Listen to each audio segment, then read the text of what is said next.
Hello dear students, कैसे हैं आप सब। देखिए, आप सभी की डिमांड पर मैं दोबारा क्लास 12th के लिए फिज़िक्स को स्टार्ट करने जा रहा हूं from the first chapter and the chapter name is electric charges and fields. ठीक है, इलेक्ट्रिक चार्जेस एंड फील्ड का ये पहला लेक्चर है। तो बिल्कुल बिगिनिंग से स्टार्ट करते हैं इस चैप्टर को। आइए ज़रा समझते हैं, देखते हैं इलेक्ट्रिक चार्जेस एंड फील्ड्स में हमें क्या क्या बातों को पढ़ना है।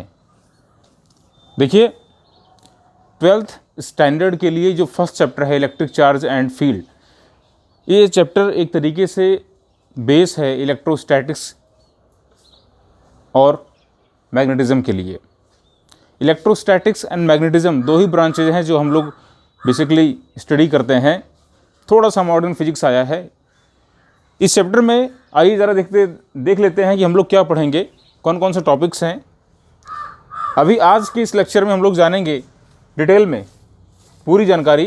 इंट्रोडक्शन क्या है, इलेक्ट्रिक चार्जेस क्या होते हैं, पोलैरिटी ऑफ चार्जेस क्या होते हैं, प्रॉपर्टीज़ ऑफ इलेक्ट्रिक चार्जेस क्या होते हैं, क्वांटाइजेशन ऑफ इलेक्ट्रिक चार्ज क्या होता है, इसको भी जानेंगे। साथ ही हम बात करेंगे कुछ प्रोमिनेंट जो साइंटिस्ट हैं जिनका योगदान रहा है इस ब्रांच ऑफ फिजिक्स को आगे ले जाने में।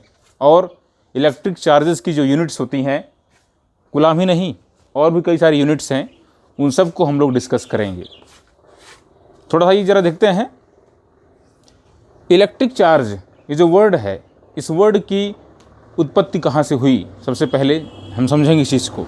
देखिए, कहानी है, तारीख याद रखेंगे, तारीख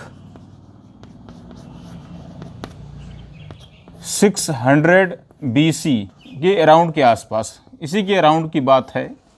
600 BC मतलब ईसा मसीह के जन्म के करीब 600 साल पहले की बात है।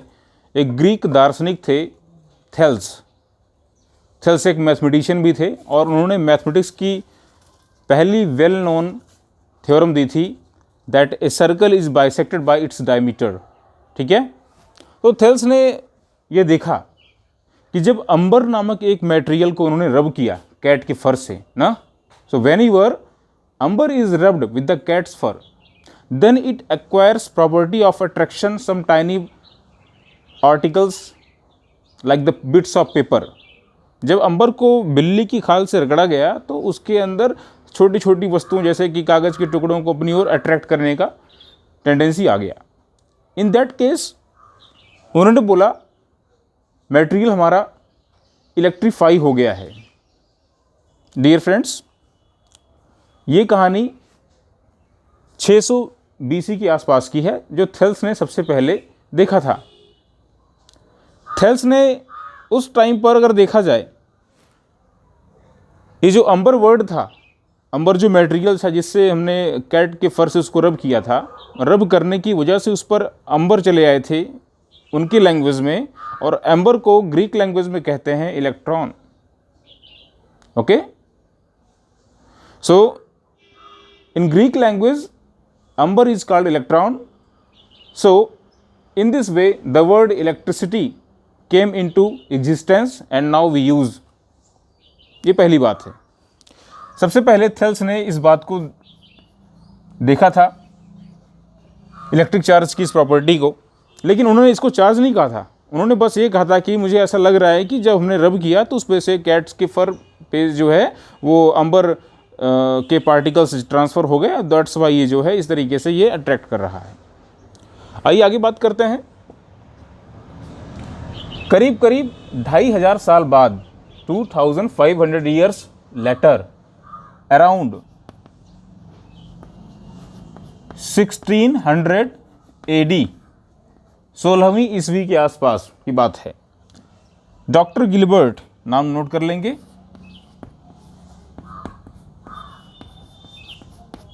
The personal physician of the queen Elizabeth, queen Elizabeth की पर्सनल फिजिशियन थे। He found that not only the amber but also some material like the resin, sulphur, glass rods, these one also behave same likes when they are rubbed with the cat's fur. जब इन्हें हम cat यानी कि बिल्ली की खाल से रगड़ते हैं तो ये भी उसी तरीके से व्यवहार करते हैं जैसा कि अंबर ने किया था। तो इसलिए यह बात कहना कि इलेक्ट्रॉन जो वर्ड था इलेक्ट्रॉन के अंबर में ही पाया गया, ये कहना गलत था। तो डॉक्टर गिलबर्ट के बाद में एक क्रांति आई और आगे चल करके अराउंड 1750 के आसपास, 1750 एडी के आसपास एक अमेरिकन साइंटिस्ट थे बेंजामिन फ्रैंकलिन। बेंजामिन फ्रैंकलिन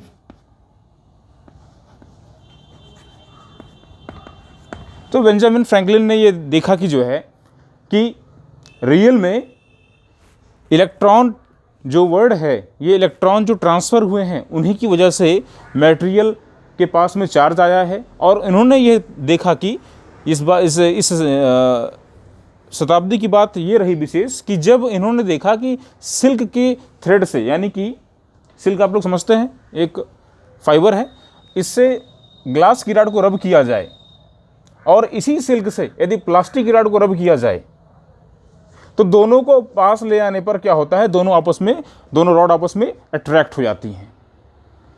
और एक बात और उन्होंने देखा कि अगर सिल्क से एक ग्लास को रॉड को रब किया जाए और उसी सिल्क से दूसरी ग्लास रॉड को रब किया जाए, दोनों को पास में ले आया जाए तो दोनों ही रिपेल करती हैं। सो इन 1750 AD Benjamin Franklin experimentally proved that electric charges are of two types, positive and negative, and he conventionally used the positive and negative charge words, and that's why right now we use positive and negative charges. ये बात ध्यान में रखेंगे। सबसे पहली बार positive and negative word का इस्तेमाल जो किया था चार्ज के लिए वो बेंजामिन फ्रैंकलिन ने किया था। अब मैं इन तीनों को बातों को समराइज कर देता हूं। तो हम कह सकते हैं electric charge is the property of the matter की वो प्रॉपर्टी है जिसके आने की वजह से मटेरियल इलेक्ट्रीफाइड हो जाते हैं, उनके अंदर एक दूसरे को अट्रैक्ट करने की या रिपेल करने की टेंडेंसी जनरेट हो जाती है। So electric charge is the property of the matter because of that they can be electrified and they feel it. In more scientific way you can define, note it down. Electric charge is the, मैं लिखूंगा नहीं आप लिखिएगा, electric charge is the property of matter because of that electric effect and magnetic effect can be produced and experienced by the matter. ये matter की वो property है जिसकी वजह से electric effect and magnetic effect produce होते हैं और उनको एक्सपीरियंस भी किया जाता है। ठीक है ना, ये रही कहानी इलेक्ट्रिक चार्ज की। आइए ज़रा देखते हैं इलेक्ट्रिक चार्ज के बारे में कुछ विशेष बातें क्या क्या हैं। अभी हमने देखा कि इंट्रोडक्शन क्या था। इंट्रोडक्शन यही था कि whenever some articles are rubbed with the another one then they have a tendency of attraction and repulsion, some tiny objects related to them, and in that condition we say that materials are electrified, they are charged. अब ये जो charge आया है materials पर because of the friction आया है, इसलिए इस फिनोमेना को बोला जाएगा फ्रिक्शनल इलेक्ट्रिसिटी। और चार्ज पार्टिकल बिकॉज रेस्ट में है, इसलिए जो चार्ज इलेक्ट्रिसिटी प्रोड्यूस किया है उसको बोलेंगे static electricity. So electric charges and जो फील्ड टॉपिक है ये हमारा इलेक्ट्रोस्टैटिक्स का टॉपिक है। इसमें चार्ज पार्टिकल स्टैटिक रहते हुए, स्थिर रहते हुए जो भी करेगा, जो भी मैकेनिज्म करेगा वो करेगा। ठीक है ना, हम जो स्टडी करने वाले हैं वो करने वाले हैं इलेक्ट्रोस्टैटिक्स के अंतर्गत में। सो इलेक्ट्रोस्टैटिक्स हम लोग इसमें पढ़ रहे हैं। इस ब्रांच को भी आप लिख लेंगे और इसका डेफिनेशन भी नोट डाउन कर लेंगे। इलेक्ट्रोस्टैटिक्स नोट करिएगा। Electrostatics is the branch of the physics in which we deals with the charges at rest, or you can say charges at rest are they have no change in their relative position, okay, and various phenomena which one are relevant to this one, that is like the forces, fields and potential. So you can define again, I repeat, electrostatics is the branch of the physics in which we deals with the electric charges at rest and their phenomena of the electric force, electric field and electric potentials. Note it down, okay. देखिए अगर मैं लिखूंगा तो time बहुत लंबा लग जाएगा, इसलिए आप लोग लिख लें। पोलैरिटी ऑफ चार्जेस क्या होती है, जरा ध्यान से देखिएगा। एक्सपेरिमेंटली जब जो है बेंजामिन फ्रैंकलिन ने देखा कि इलेक्ट्रिक चार्जेस दो टाइप के होते हैं, बिकॉज देखिए अगर हमने सेम ग्लास रॉड को सिल्क से रब किया और उसी जो है सेम ग्लास रॉड को हमने जो है अगर फिर से अगर हम लोग जो है सिल्क से रब करें तो दोनों ही रिपल कर रहे हैं, दूर दूर जा रही हैं रॉडें आपस में। और अगर सिल्क से ग्लास रॉड को सिल्क से अगर प्लास्टिक रॉड को रब किया जाए तो अट्रैक्ट कर रही हैं। इसका मतलब डेफिनेटली चार्ज भी दो टाइप के हैं, बिकॉज यहाँ पे दो टाइप के एक्शंस हो रहे हैं। And eventually note it down, जब सिल्क से ग्लास की रॉड को रब किया गया तो उस पर पॉजिटिव चार्ज चले जाए, मतलब कि ग्लास से इलेक्ट्रॉन निकल करके बाहर चले गए, ये हुआ रियल में। और जब सिल्क से प्लास्टिक की रॉड को रब किया गया तो सिल्क में से इलेक्ट्रॉन निकल करके चले आए हैं प्लास्टिक की रॉड पर, इसमें से इलेक्ट्रॉन आ रहा है प्लास्टिक की रॉड पर। और इस वाले केस में क्या हो रहा है, जब इस सिल्क से ग्लास रॉड को रब करते हैं तो इसमें से इलेक्ट्रॉन चले जाते हैं सिल्क पर, यही होता है। और इलेक्ट्रॉन का आना और जाना ही क्या है, यही है इलेक्ट्रिसिटी, समझे कि नहीं। इलेक्ट्रॉन जब आए और इलेक्ट्रॉन जब चले गए, इलेक्ट्रॉनों का आना नेगेटिव चार्ज का साइन है और इलेक्ट्रॉनों का चले जाना ही पॉजिटिव चार्ज का साइन है। ये वेरी कन्वेंशनल मैटर है that positive means not the gain of the positive charge, positive means the lack of the electrons and the negative means excess of the electrons, इलेक्ट्रॉनों की अधिकता हो जाना, ठीक है ना। चलिए हमारी अगला पॉइंट है पोलैरिटी ऑफ चार्जेस। देखिए बेंजामिन फ्रैंकलिन ने जब एक्सपेरिमेंटली प्रूफ किया कि चार्ज दो टाइप के होते हैं, positive and negative, in 1750 AD के आसपास, तो वहाँ पर जो डिफरेंस था जिसकी वजह से the property by which the two type of charges occurs in our nature, that one is known as the polarity of the charges. तो पोलैरिटी ऑफ चार्जेस दो टाइप की होती है, पॉजिटिव एंड नेगेटिव। याद रखेंगे जब पोलैरिटी वर्ड का इस्तेमाल करेंगे तो हम लोग चार्ज नहीं लगाएंगे, पॉजिटिव एंड नेगेटिव वर्ड बोला जाएगा, नॉट द चार्जेस, बिकॉज वहाँ पर पहले से ही चार्ज बोल चुके हैं। Polarity of charges positive and negative होगा, समझे कि नहीं। इस तरीके से the property by which the two types of charges can be differentiated is known as the polarity. Okay, it is positive and negative. Now our next point is properties, note it down, properties of electric charges, properties of electric charges, note करेंगे properties of electric charges।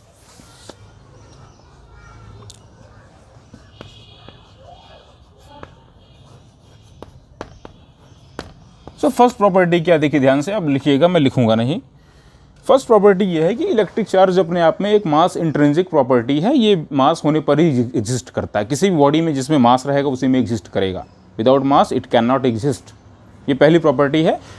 Note करेंगे, electric charge is the mass intrinsic property, so that is electric charge can not exist without mass, whereas mass can exist without charge, समझे कि नहीं। किसी body में मास ही नहीं है तो उसमें चार्ज बिल्कुल नहीं होगा, लेकिन अगर मास है तो चार्ज हो भी सकता है और नहीं हो सकता है, यही विशेष बात है। सो इलेक्ट्रिक चार्ज, चलिए लिख देता हूं मैं इसको,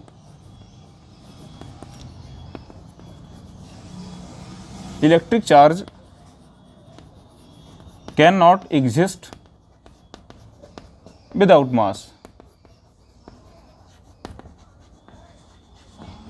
सो इस तरीके से पहला पॉइंट रहा। दूसरी प्रॉपर्टी क्या है, इलेक्ट्रिक चार्ज दो टाइप के होते हैं, पॉजिटिव एंड नेगेटिव, नोट कर लीजिएगा, ये दो टाइप के होंगे, positive and negative. Third property क्या है, थर्ड प्रॉपर्टी ये है कि सेम टाइप के जो चार्ज होते हैं, देखा गया था अभी, देखिए जब हमने रब किया था और सेम ग्लास रॉड को सेम मटेरियल से रब किया और उनको आपस में ले आए तो वो रिपेल कर रही थी ना। तो सेम टाइप के चार्ज क्या होंगे, रिपेल करते हैं, दूर दूर जाते हैं, पॉजिटिव पॉजिटिव को रिपेल करेगा, नेगेटिव नेगेटिव को रिपेल करेगा, whereas the unlike charges attract to each other. इसको भी आप लोग लिख लीजिएगा, like charges repel to each other, unlike charges attract to each other, note down. Fourth property, electric charge are transferable. जब भी इलेक्ट्रिक जो चार्जेस होते हैं इनको हम लोग ट्रांसफर कर सकते हैं, from one to another body हम इन्हें ट्रांसफर कर सकते हैं, they are transferable, yes.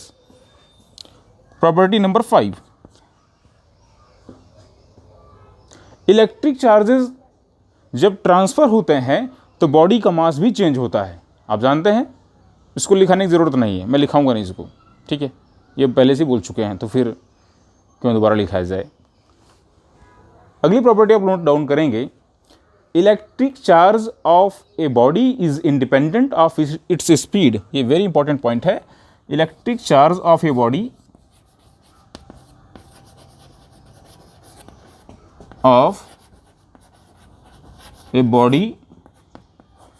is independent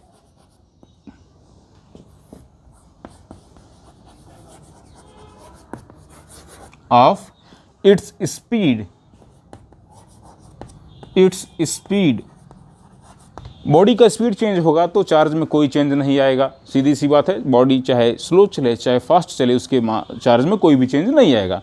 हाँ, मास चेंज में आएगा, मास में चेंज जरूर आएगा। आपने पढ़ा होगा आइंस्टाइन्स थ्योरी ऑफ जो रिलेटिविटी था, उसमें कहा गया था the mass of a moving object is given by m equals m0 over √1 - v² over c²। तो मास में चेंज जरूर आएगा। बॉडी जब चलेगी किसी वेलोसिटी से तो उसका मास चेंज होगा, डेफिनेटली चेंज होगा, बट उसका चार्ज चेंज नहीं होगा, ठीक है, यस। और इनफैक्ट यहाँ से अगर देखिए 1 - v² अपॉन c² क्या दिखा रहा है, velocity of the body v है, ठीक है। अगर v की वैल्यू c के इक्वल हो गई, मतलब c मतलब speed of light in vacuum 3 × 10⁸ metre per second. अगर बॉडी की स्पीड लाइट की स्पीड के इक्वल हो गई, उस केस में 1 - 1 0 हो जाएगा, that is indeterminate. You can also can say infinite भी बोल सकते हैं इस चीज़ को। वो बॉडी हर जगह दिखाई देगी। कोई बॉडी अगर सनलाइट की स्पीड से चलेगी वो हर जगह मौजूद होगी, वो हर जगह दिखाई पड़ेगी एक साथ आपको, ठीक है। उसका इतना अधिक मास बढ़ जाएगा, इतना अधिक उसका दायरा बढ़ जाएगा कि वो हर जगह दिखाई पड़ेगी। सो इलेक्ट्रिक चार्ज कभी भी वेलोसिटी पर, स्पीड पर डिपेंड नहीं करता है, ठीक है। अगला पॉइंट नंबर 6, ये बहुत ही इंपॉर्टेंट पॉइंट है। ये पॉइंट कहता है कि electric charge is always quantized. देखिए हमने यहाँ पे एक वर्ड लिखा हुआ है, क्वांटाइजेशन। ये क्या होता है, इलेक्ट्रिक चार्ज जब भी ट्रांसफर होगा तो एक डेफिनिट इंटीग्रल नंबर के फॉर्म में ही ट्रांसफर होगा। और इसको हम लोग देते हैं formula for the electric charge which one can be transferred from one to another body, Q equals n × E। ये E क्या है, ये जान लीजिएगा कि E जो यहाँ पे लिखा गया है ये smallest quantity of electric charge है जो हमारे यूनिवर्स में एग्जिस्ट कर सकती है। इसे एलिमेंट्री चार्ज भी कहते हैं, ठीक है। Electric charge which one can exist minimum in our nature is known as the elementary charge and is written by small e. It is also a unit of electric charge. Its value is in coulomb 1.6 10⁻⁻19 coulomb. n क्या है, ये n integral multiple है, मतलब 1 2 3 4 5 इस रूप में transfer होगा। जब भी ट्रांसफ़र होगा तो पूरा एक e जाएगा, 2 e जाएगा, 3 ट्रांसफ़र होगा, 4 e ट्रांसफ़र होगा, कभी भी आधा e 2 e transfer 2/3 e transfer नहीं होगा। जब भी चार्ज ट्रांसफ़र होगा तो एक इंटीग्रल मल्टीपल के फॉर्म में ट्रांसफ़र होगा, कभी भी हाफ e 2/3 e ट्रांसफ़र नहीं होगा। ये पहली बात है, ठीक है। और इसे ही बोलते हैं क्वांटाइजेशन। तो इसलिए अलग से आपको समझाने की ज़रूरत नहीं है। Electric charge is always quantized means it is always transferred in the integral multiple of the E. Okay, yes. एक विशेष बात ये भी थी, हमने यहाँ पे देखा इलेक्ट्रिक चार्ज की एक यूनिट ई का इस्तेमाल किया गया है। इलेक्ट्रिक चार्ज की जो एसआई यूनिट होती है, नोट कर लेंगे, SI unit of electric charge is coulomb, COULOMB। ये एक साइंटिस्ट थे जिन्होंने इलेक्ट्रोस्टैटिक्स में अपना बहुत बड़ा कंट्रीब्यूशन दिया है और हमें एक यूनिवर्सल ला दिया है। सॉरी, हाँ, यस, डेफिनेटली ये एक यूनिवर्सल ला है। और याद रखेंगे इन्होंने इस लॉ को दिया है। कूलम के अदर भी यूनिट्स हैं इलेक्ट्रिक चार्ज की, जैसे कि EMU of charge, ESU of charge. अब सब में रिलेशन क्या है, एक आपने अभी जान ही लिया, एलिमेंट्री चार्ज स्मॉल e।